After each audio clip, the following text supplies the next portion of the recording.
para que suene mejor. Y está saliendo información allí, que hay que seguirle la pista. Pero bueno, como les decía, ya está lista nuestra primera invitada porque hay que hablar, profesor Gonzalo, amigos oyentes, de la ley de extinción de dominio, que yo creo que antes de consultarle a la invitada su posición sobre el tema, habría como que explicar lo que significa esto, porque hay mucha gente que quizás no lo comprende. Buenos días a nuestra invitada, la diputada Corina Cano. Bienvenida. ¿Está? Melissa. Sí. Buenos días, buenos días. Hola, ¿cómo Gracias está? por la oportunidad. Bueno, mira, el proyecto de ley de extinción de dominio busca más que nada perseguir los bienes que hayan sido adquiridos de forma ilícita y que de alguna u otra manera están relacionadas con delitos pues, de lavado de dinero, narcotráfico y blanqueo de capitales. Según pues los proponentes, este proyecto de ley tiende precisamente a combatir todo lo relacionado a los bienes pues que son adquiridos de forma ilícita. Yo creo que en ese sentido todos pudiéramos estar de acuerdo, no cabe duda, en el tema de que se requiere pues una ley que busque precisamente perseguir, por un lado, perseguir el delito, por otro lado, la administración pues de esos bienes que se incautan o se adquieren producto de este tipo de delitos. Entonces, hay otros países pues, que ya tienen esta ley, como por ejemplo Colombia, Guatemala, El Salvador, México, que ya tienen situaciones particulares con respecto a esta ley. No obstante, estos países han tenido que adaptar la legislación para que sea armónica con la Constitución Nacional. Tal es el caso de Colombia, que tuvo, luego de aprobada la ley de extinción de dominio, tuvo que modificar la Constitución Nacional para que pudiera ser constitucional la ley. En ese sentido, nosotros hemos hecho pues el análisis con respecto a esto, pero en resumidas cuentas, la extinción de dominio es eso, extinguir el dominio de bienes que hayan sido adquiridos de forma ilícita. Que lo que pasa ahorita en Panamá es que la gente comete sus delitos o qué sé yo, lo detienen por lo que sea, lo juzgan, los condenan y cuando regresan, la cantidad de años que haya pasado en la cárcel, cuando salen ya tienen sus bienes allí, o sea, sus bienes que adquirieron de forma ilegal. Es lo que pasa actualmente en Panamá. En algunos casos, en otros casos pues los pierden porque definitivamente entra lo que es la dirección de bienes aprehendidos del Ministerio de Economía y Finanzas, que ellos son los que se cargan de subastar los bienes para entonces distribuirlos de acuerdo a la ley. Por ejemplo, en CONAPRED se lleva el 30%, el Ministerio de Seguridad se lleva otro porcentaje, el Ministerio de Deportes, el Instituto de ay, se me va el Pandeporte, y así pues. O sea, se distribuye de acuerdo a como lo señala la ley de esos bienes que son subastados, pero hoy en día lo que ocurre es precisamente que el Departamento de Bienes Aprehendidos que tiene el Ministerio de Economía y Finanzas son los que se encargan de la administración, se encargan del mantenimiento, porque recordemos que estos bienes pues requieren ciertas atenciones, ciertos mantenimientos, donde los van a depositar mientras que el proceso continúa. Pero sí, hay un tema también de que muchas personas que están involucradas con este tipo de delitos pues siguen administrando sus bienes y de eso se trata, de buscarle una alternativa a estas situaciones. ¿Y qué es lo que le preocupa a la diputada Corina Cano de esta ley sobre extinción de dominio?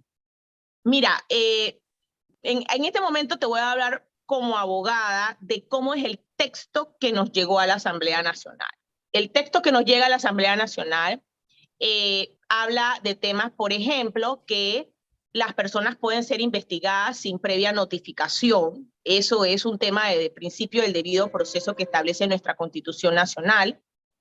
Este proyecto de ley no hace límites en cuanto a la retroactividad de esos bienes, es decir, que los bienes que se han adquirido en cualquier momento, en cualquier tiempo, no importa los años, van a ser perseguidos, es decir, si la persona inclusive que me vendió a mí un bien por ejemplo, y soy una tercera adquirente de buena fe, ese bien podrían extinguir el dominio de ese bien porque se supone que el transcurso del tiempo no hace lícito el bien. Es decir, yo soy la cuarta dueña de ese bien, por poner un ejemplo, y el primero pues lo adquirió de forma ilícita, pero como la ley es retroactiva y además y se puede investigar sin notificar al acreedor, al dueño actual, al propietario actual, entonces eso sigue su curso y puede un juez, que no sabemos todavía, ahorita voy a la parte de cómo es la estructura gubernamental que no está definida en la ley. El otro tema es el tema de la presunción de inocencia, que la ley modelo de la OEA sí establece el principio de presunción de inocencia. Este proyecto de ley, como nos llegó, no establece el principio de presunción de inocencia. Y está el debido proceso, la presunción, el tema de la imprescriptibilidad, que también es un tema que está también dentro de un proyecto de ley, pero es muy amplio en cuanto al tema de los bienes adquiridos que pudiste haberlo adquirido por ejemplo, la ley dice bienes adquiridos de forma lícita para fines ilícitos, O sea, bienes adquiridos de forma ilícita para bienes lícitos, por ejemplo. Entonces, a ver si comprendí esa primera parte que usted explicó. Si yo adquiero un bien de forma lícita, se lo compro a X persona que lo adquirió de forma ilícita, pero qué sé yo lo compro de forma lícita con mis recursos y a esta persona le descubren que ha estado en situaciones irregulares. O sea, ¿me podría alcanzar a mí esa ley? Por que supuesto, me quiten el bien que yo adquirí de forma lícita y que no tengo que ver nada con lo que... Porque la teoría es que no persigue, y eso es lo que han sostenido los expertos que nos han venido a hablar del tema, la teoría es que el bien es adquirido de forma ilícita y el hecho de que una persona lo haya adquirido de forma lícita no hace el bien ilícito, y el proyecto lo que persigue es el bien y no a la persona. Qué dolor de cabeza. No importa quién haya sido. Y lo otro es también, por ejemplo, poniendo un ejemplo, si tú tienes un apartamento o una propiedad que es tuya, de tu propiedad, y tú lo alquilas, yo estoy clara de que yo tengo que estar definida quién le estoy alquilando el bien, obviamente. Pero nosotros, normalmente las personas que alquilan no tienen control quiénes más pudieran en un momento dado participar de ese alquiler o vivir o participar o visitar o lo que sea, ya sea por 24 horas, 48 horas o el tiempo que sea. Entonces, la persona propietaria pudiera estar en problemas porque tiene un bien adquirido de forma lícita, que es tu propiedad, pero que en teoría o según el juez de extinción va a decir que está siendo utilizado para fines ilícitos, ya sea 24, el tiempo que sea, porque no define básicamente qué es lo que va a ocurrir allí. Pero realmente eso es uno de los temas de la parte práctica que yo pienso que todos debemos preocuparnos, pero sin embargo hay un tema importante. El proyecto de ley no nos establece bajo qué estructura gubernamental va a estar este juez que se supone que es autónomo, porque ni el órgano judicial, ni el Ministerio Público, ni el Ministerio de Seguridad, ni el Ministerio de Economía y Finanzas, por ejemplo, nos han dicho a los miembros de la Asamblea Nacional, en este caso a la Comisión de Gobierno, Justicia y Asuntos Constitucionales, bajo qué estructura gubernamental. ¿Por qué esto es importante? Porque necesitamos saber bajo qué paraguas va a estar este juez de extinción de dominio, no solamente por los recursos que se supone las personas que van a participar de un proceso de este tipo tienen derecho, de acuerdo a la Constitución y convenios internacionales, sino que además hay un tema presupuestario que no está definido en la ley. Es decir, si está bajo el órgano judicial, que el órgano judicial nos diga cómo va a ser ese presupuesto que va a asumir esa responsabilidad. ¿Qué va a pasar con la dirección de bienes aprendidos que tiene el Ministerio de Economía y Finanzas? La ley o el proyecto de ley que tenemos en la Asamblea no nos define eso. Inclusive el Observatorio Internacional contra la Corrupción hace referencia, eso fue publicado, eso fue público, donde hace referencia de la eliminación de 64 artículos de 94. ¿Qué nos dice el Ministerio de Seguridad, por ejemplo, para decir, mira, hay personas expertas, no solamente el observatorio, abogados litigantes? Nosotros hicimos un foro en el mes de marzo de este año en donde acudieron mucha gente de la comunidad jurídica, desde ex magistrados de la Corte, presidentes de colegios de abogados, abogados litigantes, y todos coincidían en profundas modificaciones.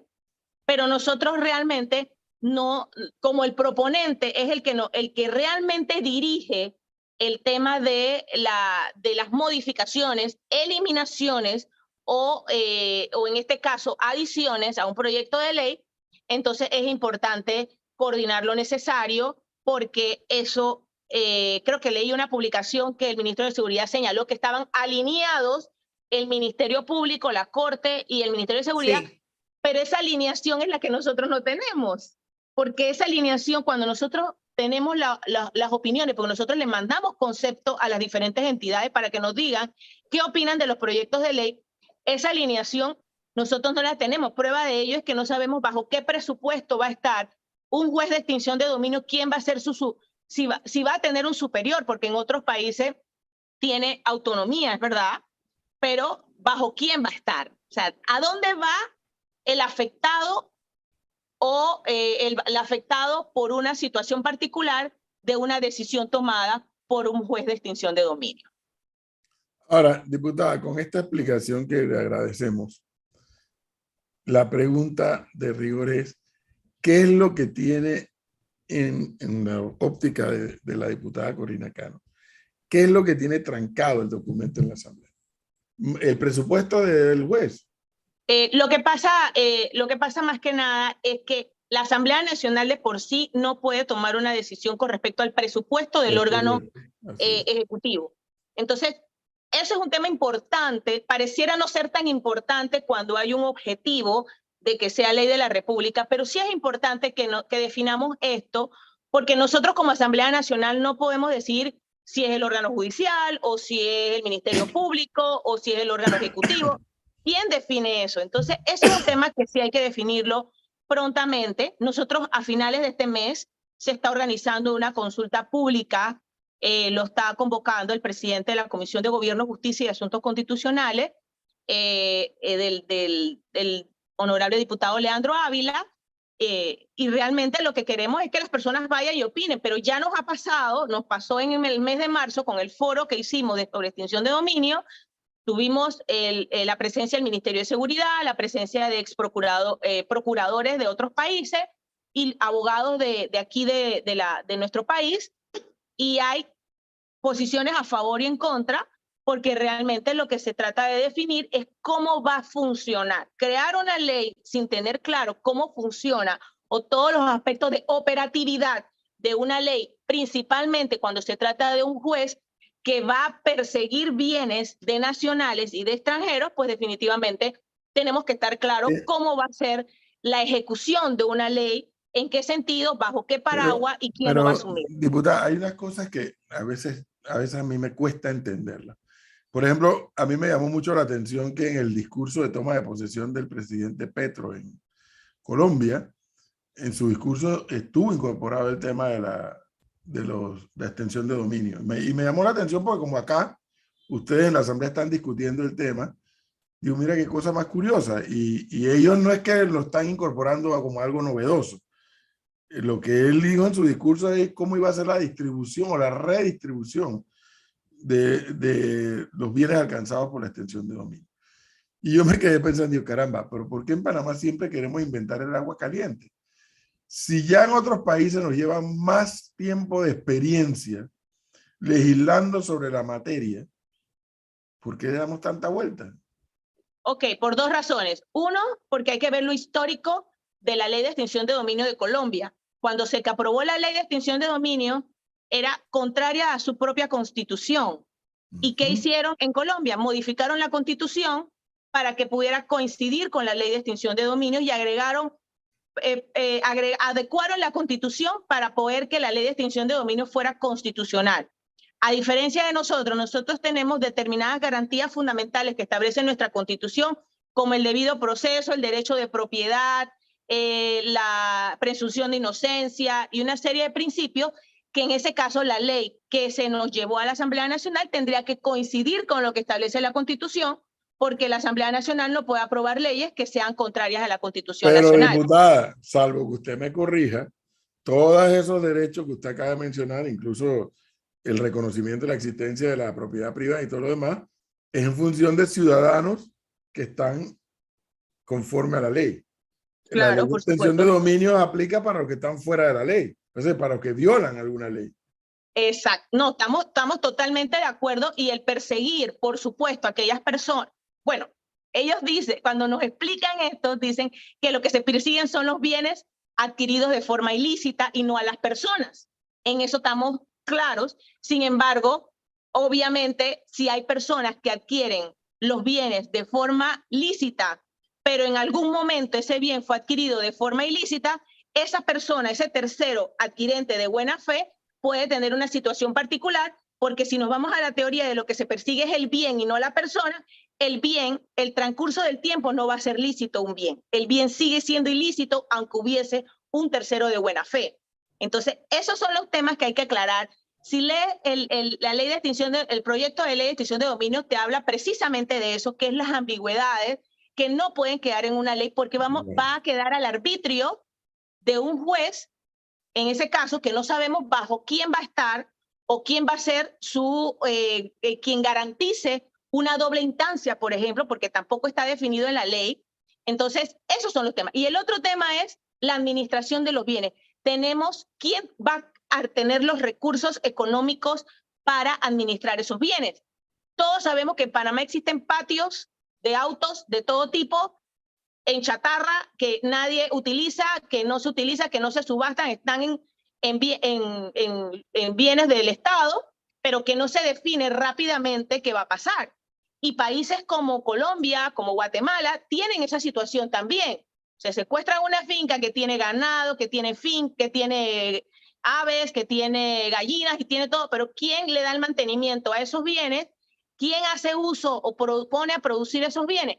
Panamá está preparado presupuestariamente para todo esto. Esa es la parte que no tenemos claro tampoco, porque hay otros países que ya tienen definido esto, e inclusive países como, no recuerdo si Guatemala o El Salvador, tenían bienes de alta gama que también tenían que hacer, que son bienes ilícitos, pero que había que utilizarlo de alguna manera. Cuando lo ponen a subasta, no se logra la venta y al final terminan siendo patrullas de la policía, pero ¿cómo le das mantenimiento a un auto de alta gama como patrulla de la policía? Y eso es un costo que va a tener que asumir el Estado en su momento. ¿Estamos preparados para eso? Pues diputada, sí. A mí lo que me preocupa es que esta ida y venida con engavetar, no engavetar, discutir, no discutir, pasa el tiempo y se queda ahí estancada de este tipo de ley. Lo que provoca es que de alguna u otra forma Panamá no termine de salir de la lista gris, de la lista negra, de la lista naranja. ¿Por qué? Porque no hay certificación de la justicia. Porque cuando se habla... Certeza. No, bueno, certeza y certificación de una justicia también. Porque lo que hay que hacer de alguna u otra forma y lo que uno ve desde afuera es, bueno, y entonces, ¿cuándo le van a dar prioridad a esto? O sea, ¿cómo se hace para que se encamine el proyecto y de alguna u otra forma se aplique, se vote y se apruebe? ¿Usted no cree que este tipo de retrasos, de incongruencias entre la ley y la Constitución, entre si la engaveto, la saco, lo que hace es retrasar que Panamá pueda salir de estas benditas listas? Mira, de verdad, nosotros somos el país que más leyes ha aprobado que se supone son para salir de las listas grises. Si haces un comparativo con países que son competencia para Panamá, inclusive en el área marítima, nosotros somos el país que más leyes tiene. Por tanto, si fuera por cantidad de leyes, nosotros hace rato estuviéramos fuera de las listas grises y no lo estamos, y no es esta ley la que va a darle esa solución, porque es un tema totalmente distinto a lo que se ha dado. Nosotros en la Constitución y en las leyes tenemos la figura del comiso, del decomiso, y hay ciertas limitaciones constitucionales que nos impiden cambiar la figura o nos impiden, lo que sí es que hay que fortalecer todo lo que tiene que ver con el área del comiso y el decomiso, que sí está regulado en nuestra ley. Entonces son temas de fortalecer y darle las herramientas al Ministerio Público para poder perseguir el delito como corresponde y lograr adquirir definitivamente el beneficio que pudiera darse producto de la incautación de bienes, pero la ley, nuestra Constitución en ese sentido es claro, por eso es que definitivamente tenemos que lograr armonizar una ley con la Constitución Nacional. Y eso ha pasado en todos los países han adecuado su Constitución para ello, y en este caso nosotros podemos adjuntar las modificaciones, sin embargo, los proponentes tienen que hacernos, hacer las convocatorias necesarias para poder lograr armonizar la ley con la Constitución Nacional. Como te decía, el 28, si mal no recuerdo, de este mes, se va a llevar a cabo definitivamente una consulta pública y esperemos pues ir adecuando el proyecto de ley para esto, para poder armonizar la ley con la Constitución Nacional.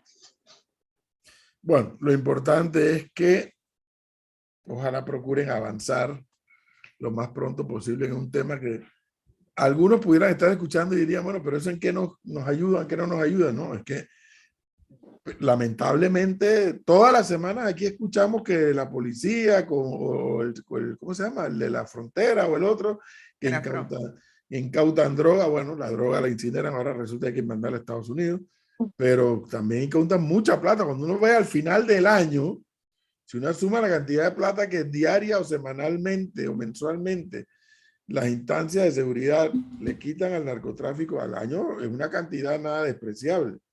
Si a eso le suman los bienes que producto de las investigaciones son la mano de la ley los alcanza. Pero la ley ya lo regula. La ley ya lo regula ¿Qué pasa con esos activos? Exactamente. Para que entiendo que ese es el debate.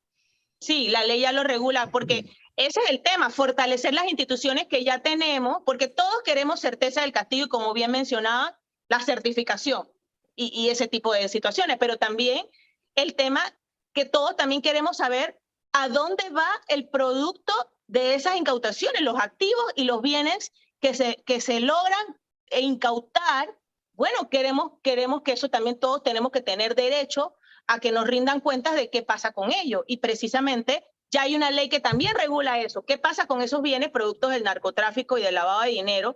Que sí, también todos tenemos derecho a saberlo. Pero sí, diputada, ya hay una ley que lo regula. Si es por eso, ya hay una ley que lo regula. Antes de finalizar con esta explicación que gentilmente nos ha compartido, en estos días leí algo de que una de las magistradas de la Corte ya tiene listo el texto para el matrimonio igualitario. ¿Usted sabe algo de eso? Es un tema en el que usted ha estado involucrada también de una forma u otra. Sí, nosotros hemos estado involucrados porque estamos luchando precisamente por el respeto de nuestra Constitución Nacional y de las leyes vigentes en nuestro país. No tengo conocimiento sobre en qué estado está. Sé que está por fallar. Sé que en algún momento hubo una oposición a un proyecto de fallo, la cual pues definitivamente está pendiente por circularlo. Entiendo que hay algún fallo que definitivamente está pendiente por circularlo, que haya lectura simultánea por parte de los magistrados para que puedan resolver finalmente ese recurso de inconstitucionalidad y ya la ciudadanía tenga conocimiento, pues, cuál es la opinión de la Corte en ese sentido. No tengo conocimiento si hay un borrador o no, pero entiendo que habiendo un borrador tienen que circularlo de forma simultánea. En la eventualidad, diputada, usted tiene la particularidad de ser, además de ser diputada, ser abogada. En la eventualidad de que la Corte fallara a favor del matrimonio igualitario, fin de la discusión, ya ahí no hay más nada que hacer, ya queda aprobado y listo. Yo no diría que ahí termina el tema, ¿no? Yo creo que sí habría que presentar acciones a nivel internacional, aunque sabemos qué dice la Corte Interamericana y qué dice la Corte con respecto a esto, pero yo creo que la lucha tiene que seguir. Pero ya ahí se agotarían todas las instancias ya. Bueno, lamentablemente yo no me si voy fuera por el caso. porque tengo fe y confianza en el proceso y tengo que decir que soy bien positiva y bueno, y de verdad que tengo que esperar un fallo y nada de que si lo reconoce o no. Tiene que ser de acuerdo a la Constitución. Inclusive hasta los vetos presidenciales ya dicen qué se entiende por matrimonio en otros proyectos de ley. O sea, realmente hay una hay una unificación de criterios jurídicos con respecto a esto. Lo único que falta es que la Corte lo ponga en blanco y negro, porque inclusive hay fallos de otros temas donde ha quedado definido el mismo concepto. Lo que pasa es que no se refiere al tema exclusivo de la inconstitucionalidad o no del artículo 26 del Código de la Familia. O sea que realmente sí han habido opiniones de otros temas que tienen una línea específica. Yo creo que lo que hay que buscar más que nada es ese equilibrio, porque realmente el equilibrio se busca cuando no utilizas la palabra matrimonio, porque el matrimonio es una institución jurídica que se creó para proteger la prole y la matriz. Y eso no hay en ningún matrimonio, en ninguna unión igualitaria, si se puede decir de esa manera. Bueno, entiendo que eso sí está ahí, está dando vuelta ahí en la Corte Suprema de Justicia y a ver, ahora que me he reído tanto con esa expresión de la diputada. Obviamente estos tres jóvenes que están aquí, no, aunque usted también es muy joven, no saben de dónde viene esa expresión fe y confianza en el proceso. Fe y confianza en el proceso, decía Secundino Torres Gudiño en su programa donde... Bueno, no es textual, pero bueno, usted conoce la no es textual, pero tengo que confiar en la Corte Suprema, así que ¿qué puedo hacer? Ellos son los que les corresponde decidir en un momento dado y no cabe duda que tenemos no solamente fe en Dios, pero sí tenemos que lograr que se deje claro eso y ya termina la discusión, como quien dice, ¿no? De eso se trata. Pero se puede seguir hablando, ¿no? O sea, el tema está ventilado porque alguien demandó en la Corte, ¿no? Sí. Por eso es que se ventila el tema en la Corte. ¿Y usted cree que la Corte va a fallar a favor de eso? En un país tan conservador como Panamá. Pues. No se sabe, Gonzalo, hay que esperar. Ay, por favor. No va a pasar. Pero qué bueno, pero ese es nuestro país. No, el que viene a vivir a Panamá sabe cómo somos. Dice que ¿para qué me invitas a la fiesta si sabes cómo soy? Y eso no tiene nada que ver. Y a ver, conservador. A ver, ¿cuál es el problema que se diga que Panamá es un país conservador? En absoluto. Ninguna. Por eso. Ninguna para nada. Eso como a mí que me dice que soy fundamentalista, hay gente que es fanática del Real Madrid, por ejemplo, y nadie critica eso. Yo soy fanática de Jesucristo, pues. Por eso mismo, pero creo que traer a colación de que si soy o no soy de Panamá no viene al caso. No, yo no lo digo por eso. Yo no lo digo por eso. No, es que Disculpa. nada más lo decía, lo decía porque Disculpa. Yo como periodista puedo decir, a ver, en la Corte Suprema de Justicia, en un país conservador, seguramente va a votar a favor de cómo es el país estructuralmente. Totalmente de acuerdo contigo, porque somos un país conservador. Claro, pero no obstante, sí, por supuesto, así como lo era Estados Unidos hace 50 años y como era gran parte de América Latina y del mundo, y que ha evolucionado y que ha cambiado. Pero ha evolucionado lo que pasa es que la gente... ¿Ha evolucionado quién? Porque en Chile con lo del domingo, entiendo que esto del matrimonio igualitario también se fue por el traste, ¿no? Pero a ver, pero la pregunta es, ¿puede fallar en algunos casos? En Uruguay pasa lo mismo, en Colombia pasa lo mismo. ¿Cuántas veces proyectos de ley que favorecían a un sector fueron rechazados? Incluso el de cannabis medicinal. Quisiera aclarar algo. Recordemos la génesis de los recursos de la Corte.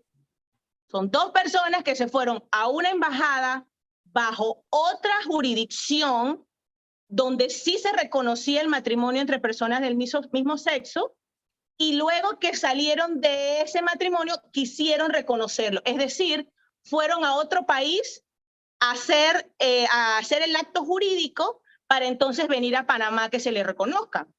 Entonces, esa es la génesis. Son personas que fueron a otra jurisdicción y vienen a Panamá, a sabiendas que en Panamá no se permitía ese acto jurídico. Entonces, por eso es que se llama, en el derecho internacional privado existe lo que se llama el fraude de ley. Fraude de ley es cuando yo me voy a otro país a cometer un acto jurídico, un contrato, lo que sea, a sabiendas que en mi país es ilegal. Entonces, ese es el tema, que te vas a otro país a hacer un acto jurídico que sabes que en Panamá no es legal. Entonces, ¿cómo tú le vas a decir a la autoridad de Panamá? No porque Panamá sea conservador, sino que Panamá no lo regula, no lo tiene establecido en nuestra ley, y precisamente por eso estas personas se fueron a otra jurisdicción a firmar un contrato jurídico que de por sí ya era ilegal en Panamá. Claro, pero más allá del tema legal o no, en lo cual usted tiene toda la razón, hay que decir algo, el tema ni se debate. O sea, el tema no es debate. El tema ni siquiera se debate en Panamá. Y no se debate porque hay una cultura conservadora. Que, a ver, yo puedo estar en desacuerdo con la cultura conservadora. La respeto. Yo seguiré dando mis opiniones y diciendo que Panamá debe abrirse a unos temas y debe tocar y debe debatir temas que se están tocando en todo el mundo. Medioambientales, temas que tienen que ver con la regularización del consumo de algunas drogas, así como el tema del matrimonio igualitario. Bueno, no comparto tu criterio, pero está bien, definitivamente el debate hay que hacerlo, yo coincido contigo en esa parte, definitivamente los debates son importantes para poder nutrir, pero si me preguntas a mí, ¿dónde se violenta el derecho de las personas que quieran reconocimiento legal de algunos actos jurídicos? Yo te diría, por lo menos los bancos, las aseguradoras, ¿por qué yo no puedo comprar una propiedad con una amiga que no tenemos ningún vínculo de ningún tipo? El banco no me lo permite. Tengo que crear una sociedad anónima o tengo que crear una figura jurídica para poder que el banco me lo acepte. ¿Por qué yo no le puedo dar mi seguro de vida a un amigo o una amiga que no es nada mío, de ningún tipo? Esos son los temas que hay que regular. Ahí donde está la verdadera discriminación. Si yo le quiero dar mi seguro, el beneficio Tenemos de que mi seguro de vida a invitarla quien yo quiera, para hablar de ese tema, diputada, en otra oportunidad. Pero si está hablando ahora, ¿cuál es el tema? No, porque es que ya se nos acabó el tiempo. Ya está ¿cuál es el entrando tema la otra suyo? invitada. Ahora le está oyendo el tema. Por supuesto que no. A mí me gusta. A ella le gusta, entonces hay que Pero a invitarla Flor para le hablar. huye. No, para nada, profesor. Lo que pasa es que no tenemos No, lo que tiempo, pasa diputada. lo que pasa es que ahí, a ver, de todo lo que se ha dicho, que es importante, interesante, incluyendo las interpelaciones que le ha hecho Gonzalo a la diputada con el tema. Excelente. A mí lo que sí me llamó la atención cuando vi, fue una nota, un periódico creo, el elemento de que, bueno, si la Corte falla, ya, fin de la discusión, en una dirección u otra. Sí. Que instancias internacionales, que es lo mismo que dicen los que han demandado, que si le fallan en contra van afuera también. Pero ya, o sea, fin de la discusión, sea cual sea la... Ahora, una cosa cierta, diputada, hoy la Corte fallara a favor del matrimonio igualitario y mañana el país amanece igualito. Al país no se le va a caer un pedazo, ni se le va a añadir otro, porque el matrimonio igualitario es aprobado o porque se ha rechazado, por cualquiera de las dos. Por cualquiera de las dos, ¿no? El país, los problemas del país, los problemas profundos del país Son otros. son otros y se van a mantener allí. Y hay prioridades además, Pero bueno. que no lo Gracias. estamos abordando. Prometo Gracias, invitarla diputada, para el tema. por habernos atendido, a pesar de que Flor le esté huyendo al tema. ¿Cómo no? ¿Qué le voy a oír No, del tema? impide que Gonzalo y yo profundicemos un poco más al respecto. No le interesa, no le interesa. No le interesa. Muchas Diputada gracias, Corina Cano. Gonzalo. Él es el interesado, él es Chao. el interesado. Gonzalo Hasta siempre luego.